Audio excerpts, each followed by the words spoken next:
Desde que comenzó todo el boom de Internet y sobre todo en los últimos años, en el 2004, si no mal recuerdo que empezó Facebook,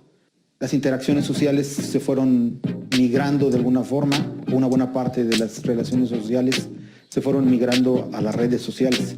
particularmente Facebook, Twitter y bueno, el WhatsApp, pero la que domina es Facebook. Y entonces allí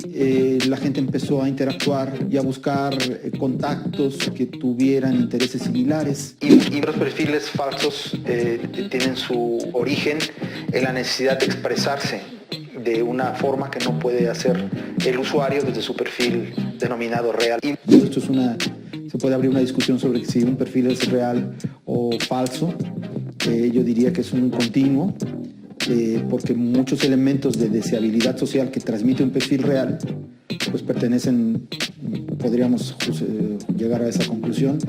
a la imaginación del que tiene el perfil. De todas maneras, es un espacio que le brinda a una persona seguridad, sobre todo cuando tiene un perfil falso, para poderse expresar de una forma que no lo puede hacer en un perfil real, supuestamente real,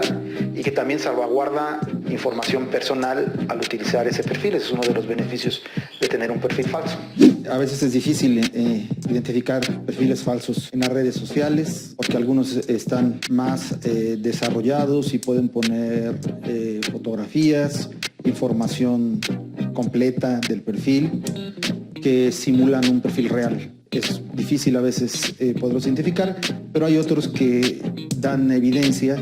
ya sea por el nombre del nickname o fotografías de caricaturas, dan elementos y pistas de que esos perfiles pues evidentemente son falsos. Hay que tener en cuenta esto que se pregunta, porque no son fácilmente identificables algunos de ellos. Los perfiles falsos son utilizados principalmente para poder ampliar las posibilidades que tiene un usuario de poderse expresar con fines de comunicación principalmente, para poder lanzar consignas políticas, para poder expresar sus requerimientos culturales, como lo comenté hace un rato, o políticos o sexuales. Creo que podríamos entender que esos perfiles falsos, excluyendo, digamos, los perfiles falsos que sí existen, que son para robar información, pues tienen este interés de comunicación por un lado, y lo que encontramos en la investigación es que otros perfiles falsos sí comentan que tienen un perfil falso con un correo falso que les permite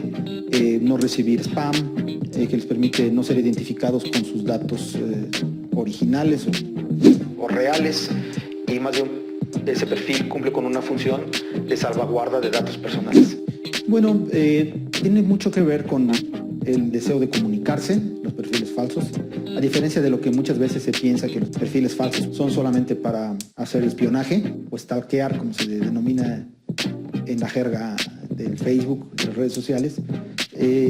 Muchos de los usuarios de perfiles falsos llevan a cabo conversaciones sobre temas específicos, de arte, por ejemplo, que comparten poesía, que comparten gustos, posiciones políticas radicales, que pueden presentar trabajos, y algunos, que no es la mayoría de lo que nosotros encontramos en nuestra investigación, sí son para hacer búsquedas de ligue o de tipo sexual. Pero no es la mayoría como a veces se piensa. Lo que se entiende ahora por bot es principalmente un robot, una programación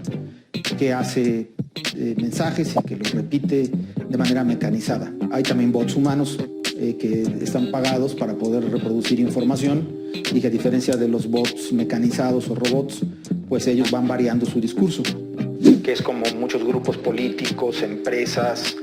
y diferentes agentes pues utilizan para reproducir mensajes de consigna política o de mercadotecnia. Eso es para lo que están hechos los bots. A veces es muy complicado poderse cuidar de tener un contacto con un perfil falso. Sin embargo, hay comunidades que saben, los que están participando, que son perfiles falsos los que están allí, y que tampoco les representa un problema a los usuarios de cierto perfil, de cierta red social, porque ahí lo que ocurre es que lo importante es lo que se está compartiendo. Entonces ya no te importa si es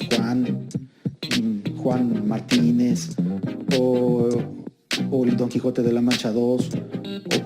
o lo que importa es el contenido. Entonces muchas de las redes de perfiles falsos, Twitter por ejemplo, donde hay muchísimos perfiles falsos, lo que importa es el mensaje y por lo tanto lo asumen como que alguien, sin importar si es un personaje real o inventado, se recuperan esos mensajes, porque en Twitter yo diría que más del 50%, probablemente el 70-80%, son perfiles falsos, sobre todo en cuestiones políticas.